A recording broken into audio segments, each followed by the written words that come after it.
Hi everyone, today I'm going to be debugging the 10 most common low back pain myths that we hear in the clinic every day.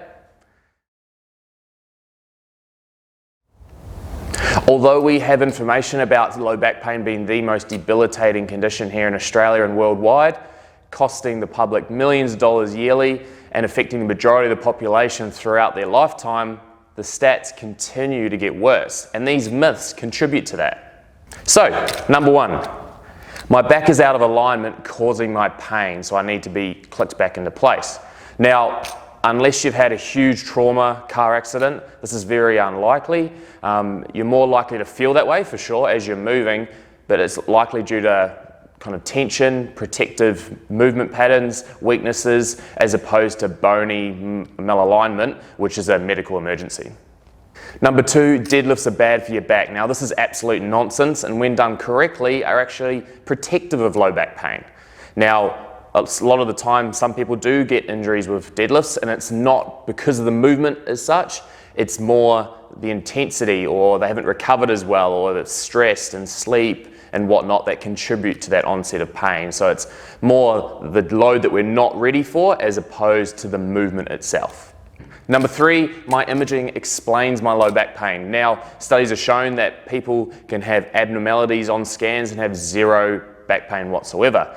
80% of people that are pain-free have disc bulges by the age of 80. So you can see that imaging is only a small part of the low back pain picture. Number four, stretching alone will fix my low back pain. I just need to stretch more. Now, although stretching can really help improve range of motion and get you moving better, a lot of the time there's other areas that you need to work on, whether it be your sleep, recovery, strengthening certain areas, looking at the way we're moving, that can really bring it all together.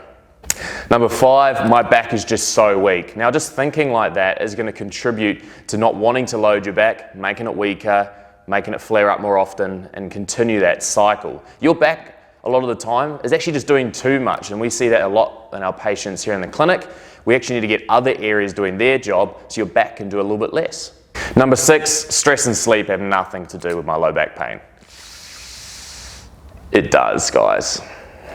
Number seven, I have a disc bulge, so I'm doomed. Now, 2/3 of discs that are completely prolapsed, so that means kind of the real high end of a disc injury, heal by themselves.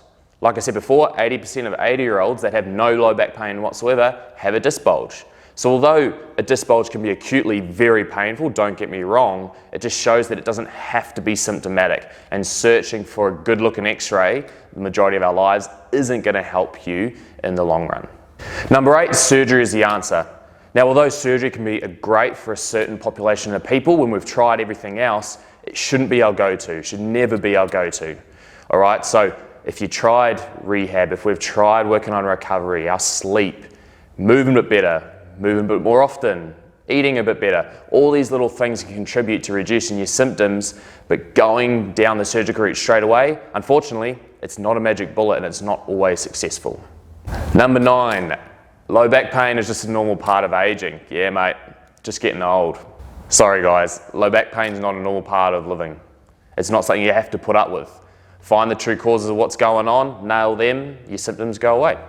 And number 10, rest is best. Now if you've really loaded up your back, you've had a big day in the yard, or you've had really hard workout and you're getting a little bit of low back pain, tightness and pain, yep, absolutely. Have a rest and then build it back up and I'm sure you'll be fine. But long-term rest and just avoiding everything that's gonna load your back, now that is what we want to avoid and is not the best practice. So there you have it, 10 very common myths that we hear commonly throughout our week here at the clinic. If you have any questions about your unique low back pain or any symptoms you might be suffering from, please message us or comment low back pain below and we'll get back to you very shortly.